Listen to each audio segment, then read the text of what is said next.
So Bob, underneath. so Yes, now that dear. we're recording officially, Yeah. let's talk a little bit about you. Oh, yuck. Come Okay. on, Bob.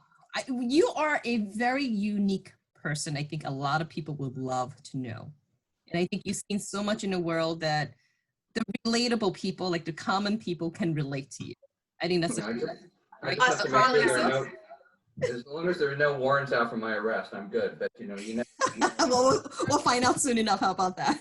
I think we will find out soon enough. Yeah, and we can. Oh, by the way, I'm sorry to interrupt. Min, No. let me in so I could see it on the laptop as well. Maybe I could see something better. I don't know. There you go. Yeah, I don't know. Okay. So Did go you let ahead. me So in? what's the? So go, Min. So I think what we want to know is who is Bob and how the hell did Bob go into security and in the UN? Yeah. Well, I think the sort of path to the UN was. We talked about this before, but you know, there are people in our domains who have managed somehow or other to walk in, metaphorically speaking, the front door of institutions and agencies, and you know, like they, and my life has been spent walking in the side door. I've never walked in the front door. I've always found a way into places that I want to be in, but I've never been able to do it directly. So I got into Ivy League education by basically compromising between the degree that I wanted and the field that I wanted to be in and the opportunity to Which school? Just curious. I was at Yale and then Columbia. God, you just made me feel very stupid. And you know, and for high school dropout, that's not bad, you know. That's really good. But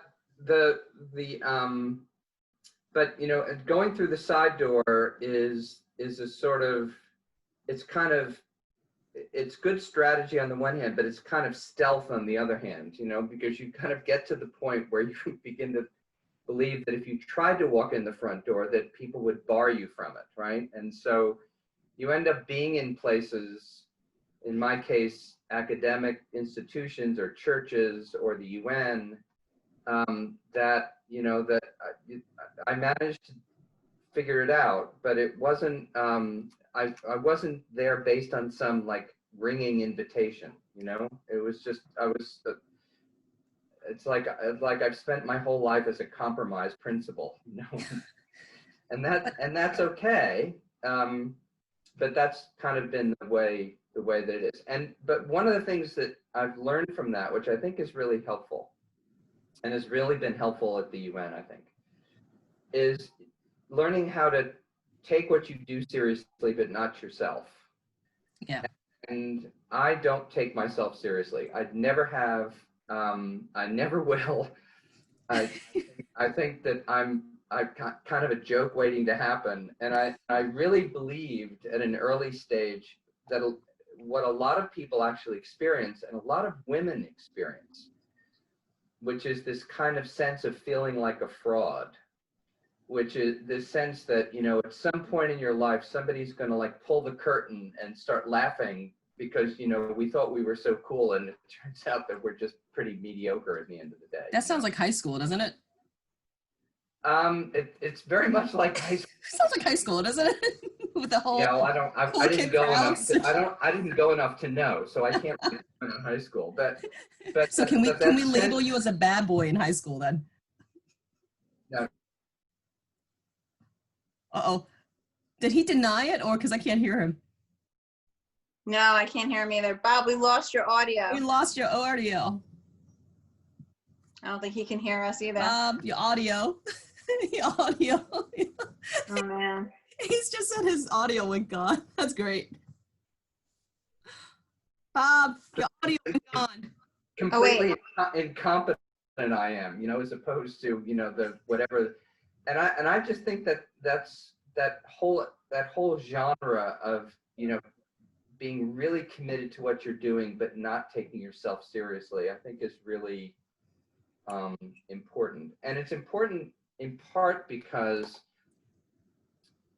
if you don't take yourself seriously, you're much less likely to do what people at the UN do all the time, and people at Ivy League schools, and people in some corporate structures, hopefully not so many, and I think less over time, but kind of gatekeeper role, you know, that somehow or other, you know, I am in a position, I am fit to decide whether other people should have access and have a voice, and I don't have that right. And I've So never had that. I have to ask you a question, because you Yeah. you made a comment that I think is really important for the audience, which is around being a fraud, right? And so I remember listening to, I think she was a behavioral scientist by the name of Cuddy, and she talked about how, I want to say she was lecturing out on Ivy League school, and there was a student population where you could see some of the men in the audience were raising their hands, or some of the overachievers were raising their hands, and then there was another group that was sort of like shrinking back, and then some that just didn't respond at all. And there's one in particular that she sat with and tried to understand, you know, where this girl was at, you know, from a confidence standpoint. And the student had expressed that she felt like she did not belong there, that she was a fraud. And I really believe you sort of hit the nail on the head, that with women, particularly in a male-dominated industry, they sort of get that drilled into their head, meaning, Absolutely. you know, I don't belong so unfair here. And it's so pervasive. Well, and so even if you have, let's just say, a really successful, you know, monumental achievement, it's somewhat short-lived, right? Because it's a culture of, well, what's next? What else are you going to do? You know, what have you done lately, kind of thing. So even if you had, let's say, a stint in your career where you did really well and you were really successful, but there's somebody out there that's saying, she didn't really do that, or that was a fluke, or, you know, or she just got, you know, she just had a benefactor. Right. She got lucky. Sort of the modern equivalent of sleeping your way to the top kind of thing. Exactly. So now so these women they have to fight that on a regular basis. And, you know, maybe in some cases it's true, and maybe in some cases, you know, you just sit there and say, well, good for her. But these women, a lot of women, guys too, though, right? I mean, I'm sure. I mean, half the men in positions of privilege are there because somebody else in privilege put them there. So that's usually the case. And what's interesting about that is, you know, in very highly technical roles, women who are there tend to have to justify their reasons as to how they got there. Yeah.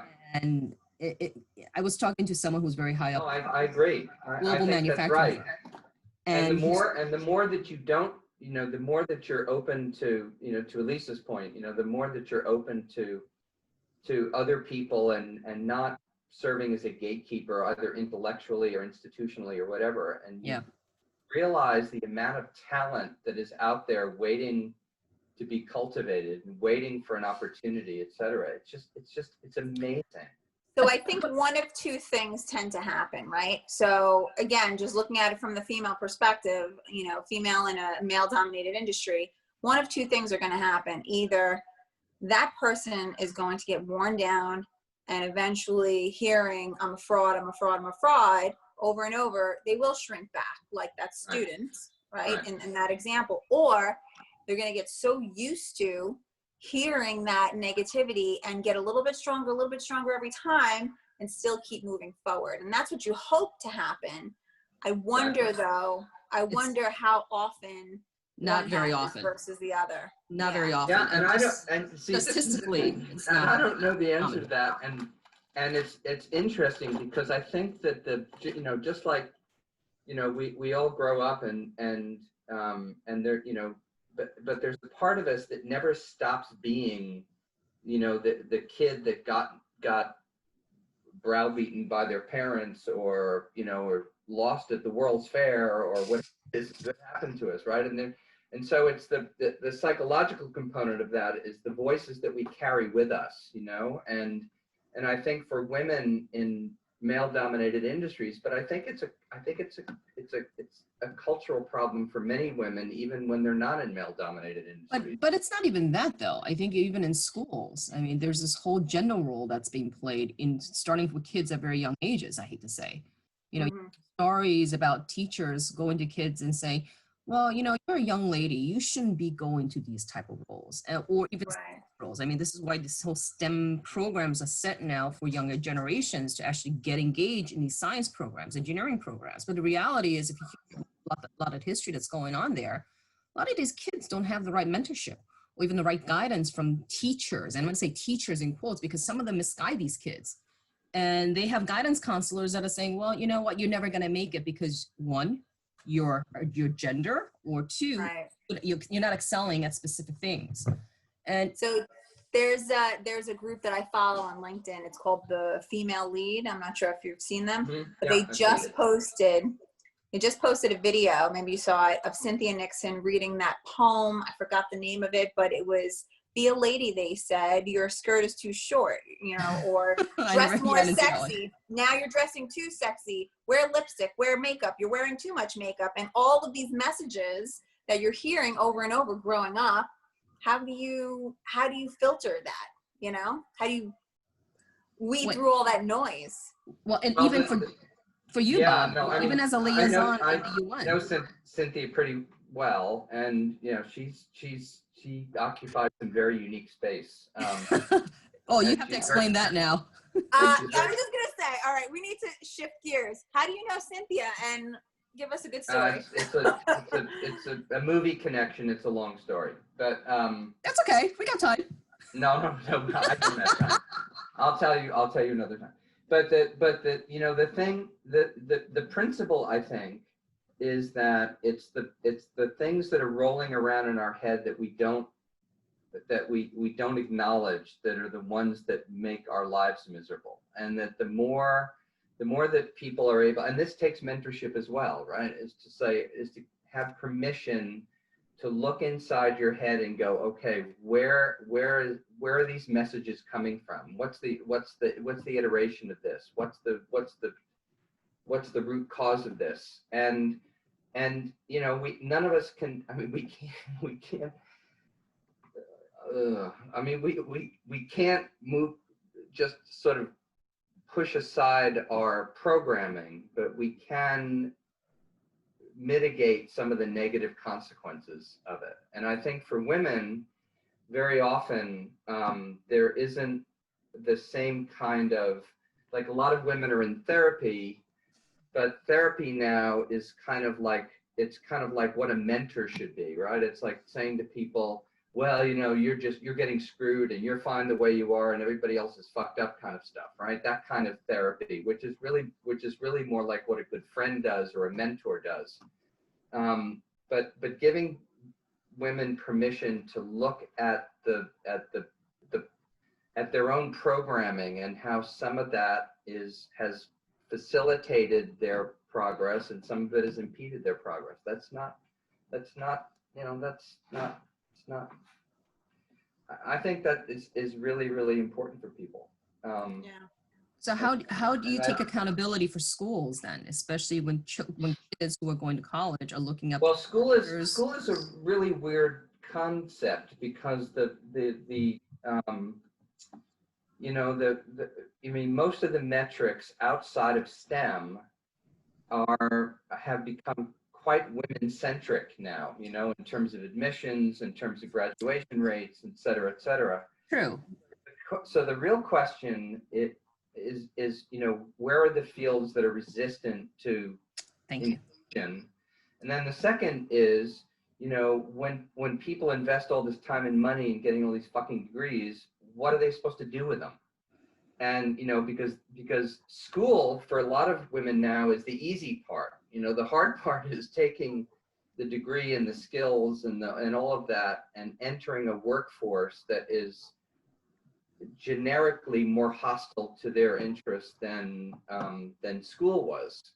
School's very accommodating of women now, and even I mean, I told you this story. I don't necessarily want this to go into the record, but you know, I have a friend who worked for a large city health department, and she was asked to usher a study on the ways in which the city schools were being discriminatory towards young girls.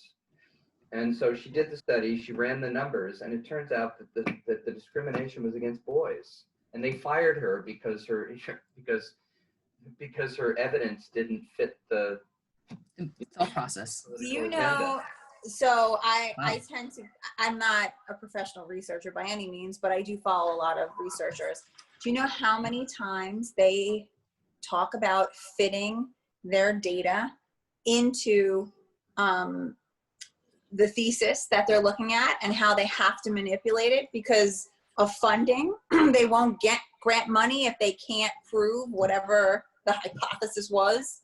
And what a disservice. You know, that's not real research. No, Well, it's yeah. terrible. And it's really it's a total disservice. And It is. and I, you know, I mean, I obviously, you know, we have interns, and they're funny, and they're smart, and they're good, and they're almost all women, and they really do wrestle with the fact that that people are, number one, less open to new and innovative ideas than they say they are, which is Elisa's point. You know, the sort of, you know, like making up our minds and then finding the data that confirms what it is we've already made up our minds about, that kind of thing, right?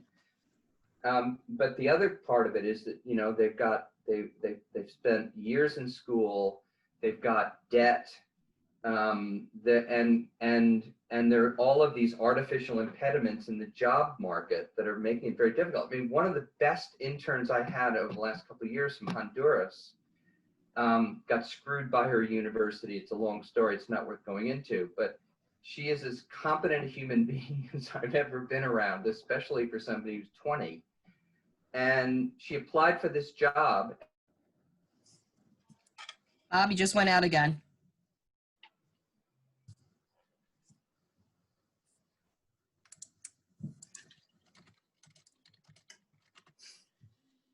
His sound goes out. Oh no.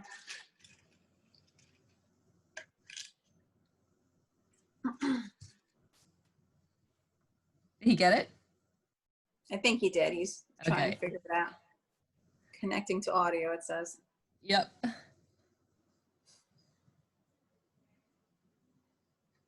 I didn't want to delay this recording. I probably have a few minutes left and I got to jump back. That's fine. No, I'm good. I'm good now. I think I'm back. Thank you. Thanks, man. I'm sorry. I didn't. Oh, there's double. Well, just mute the other one. I'm muting one. Okay, go ahead. No, I thought you were Wrong one. Hold on. I'm fixing it. Oh. Bob, unmute the other one. My fault now. Oh my God. Okay, there you go. Sorry, Bob. My fault. No worries. Anyway, I have no idea what we were talking about, but it's fine. Well, hold on. I'm going to make one comment based on something that you just said. I agree with you. I think that the universities are welcoming to females, but I do think that they are ill-prepared once they leave to face whatever it is they're going to face, again, particularly if they are going to be working within a male-dominated field. You know, there's no... And don't you think that's irresponsible? I mean, I think Completely. that's absurd. See, for me, I feel differently. I feel they're welcoming to females because they need to check a box. Right. That's different. Versus No. Right. Totally checking a agree. box. That's why the women are so welcoming.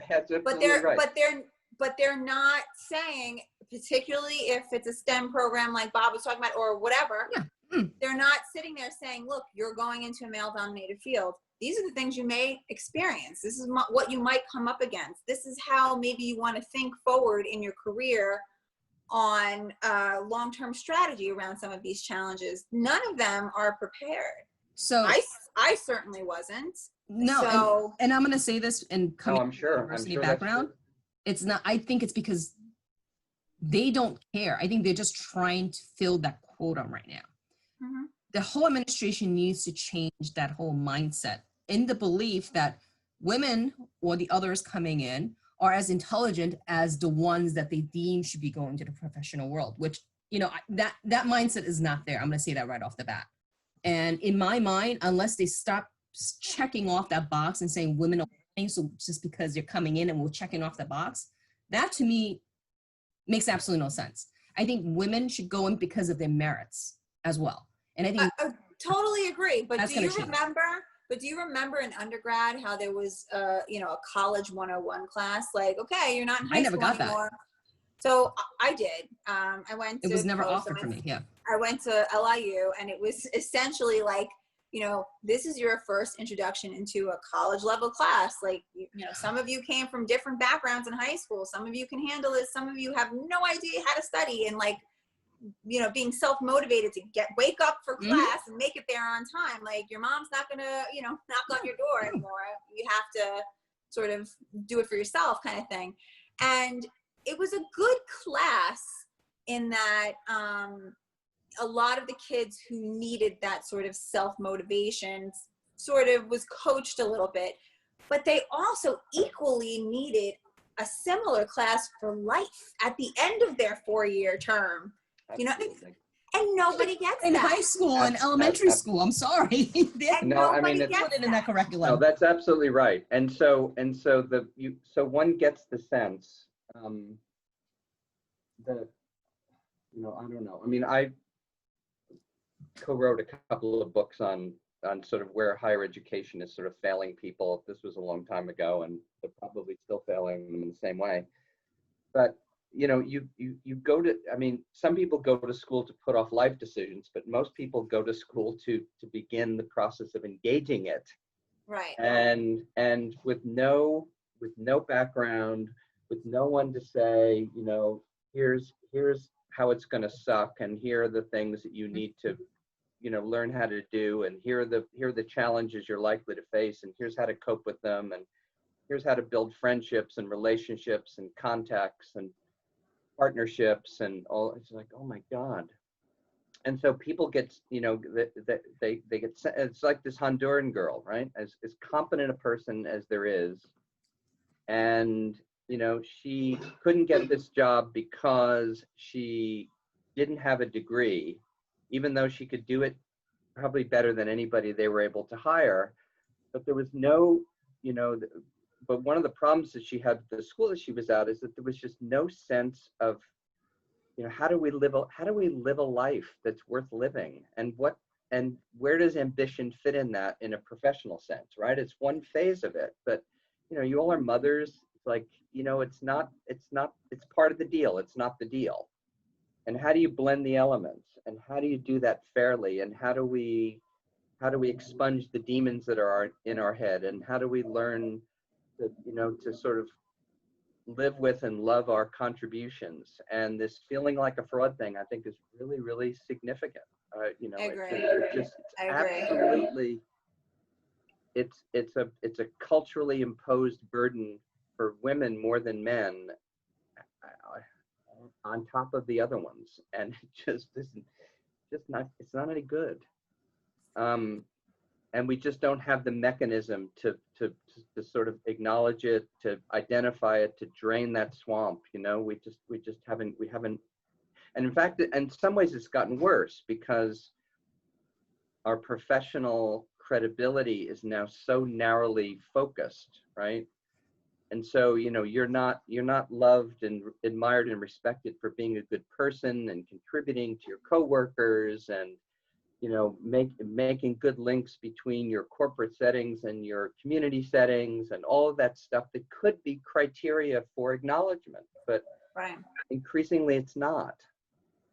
And so what you have is you have like morons like me who sort of, you know, overstimulate the community side of things, and then you have like lots of people who just aren't paying any attention to that whatsoever, and a few places like, you know, some of the corporations that are around the UN that are at least trying to take their social responsibility seriously, but it's, you know, there's no reward for that.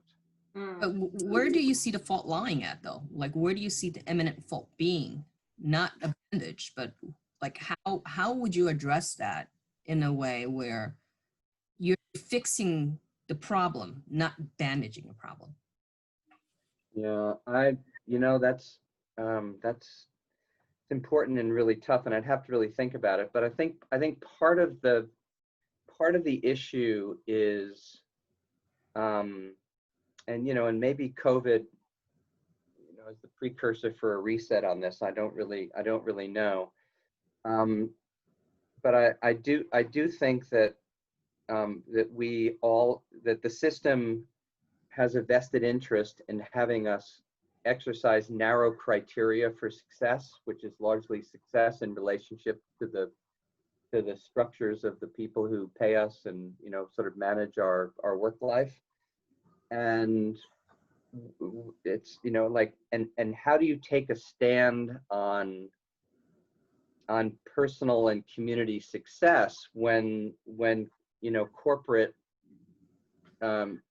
success is so difficult to come by, and where it takes so much out of people, and it requires, and the demands on it are just extraordinary. You know what though? There are definitely cultures out there, corporate cultures out there, that do foster the right types of environments. And more are trying all the time. Yeah. And at the same time, there are plenty of frauds. You want to talk about frauds? Ones that say, oh, we're a great place to work, and we promote women, or we promote whatever. And when you really dig deep, it's not always what's advertised. There's plenty of those out there, but occasionally you will find, and I have my own theory as to, there's a certain size of a corporation where it definitely feels very family focused, yes, very, very team oriented, where everyone has each other's back. And then once they start to creep up in terms of whether it's revenue or employee count or whatever, you definitely or branding. Or branding, you definitely start to see the culture change. That's just my own personal opinion. No. Scale is hugely important to solving these problems. I completely agree. But there are a few organizations out there that do truly promote that type of culture. They do recognize, again, male, female, any ethnic background based on their merits. Mm-hmm. And they try to encourage, free thinking and whatever you want to call it, to foster that type of environment. There are a few out there. Oh, no, I agree. But I completely agree. But I still think that there's this kind of, I don't know how to put this exactly, but the metrics of success, I think, are still narrower than the sort of the expectations of people for success in their lives. Mm-hmm. And what I mean by that is, that like when we talked about inclusivity, right, which is gendered and cultural and race and even social the big topic class, right? Yeah. The big and big so topic. the question for me, social class is a really big deal, but it's like, what's the metric of value for inclusiveness? Or like how do you, you can't quantify it. You can't kind of put a bottom line check on it.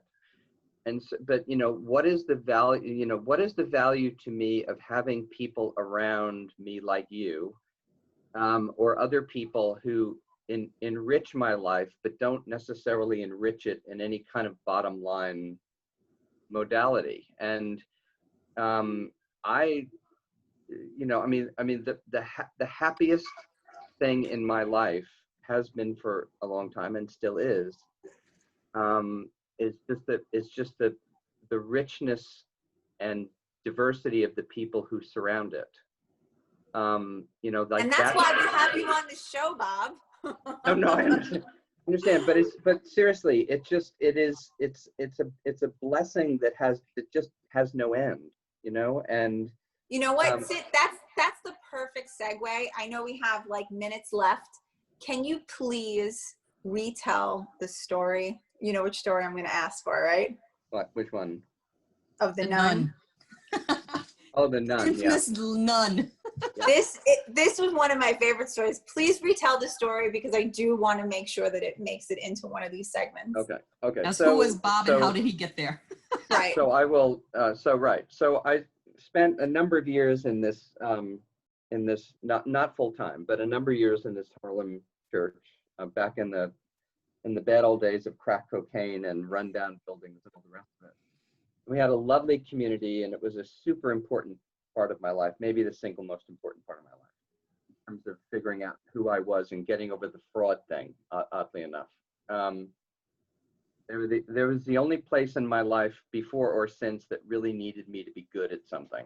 And that was an enormous blessing to me. I can't even put it into words. So anyway, it was a dangerous neighborhood. There was a crack den down the street. There were all kinds of stuff. And we had with us some interesting characters, one of which was a nun, big, huge African-American nun, who was in most instances, pretty, unless she was like yelling at children, she was pretty pious. And we used to have these groups of people, crack users that would hang out on the steps of the church. And sometimes they would leave and then we could sweep off the vials, and sometimes they didn't leave, and it was a little annoying. And there was a school there. We had a school, so it was not good for children, etc. So one day I went out and, tried to get the guys to leave, and I couldn't do it. So I said to the nun, I said, "Sister, would you mind, I'm not sure what to do about getting these people, because kids are going to come for school and it's going to be a little dicey and we need to do something." She goes, "Oh, I'll handle it." And so this highly pious woman, grabs a broom. I don't know why she grabbed a broom, but I found out later why she grabbed a broom.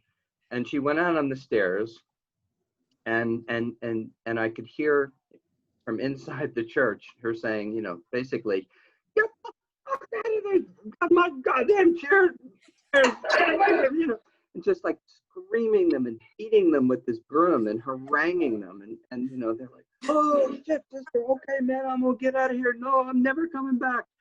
And she just like wailed the living crap out of them, and then at the end, then she reverted back to form. So she walked into the church and, in this sort of pious thing, like, and it reminded me of that. I can't remember what it was a comedy sketch, Sister Act? It may have been Sister, but it may have been that, but it was involved a teacher, Yeah. And it was just like, she was the teacher, and there was this unruly class, and she was trying to be, and she was like, class.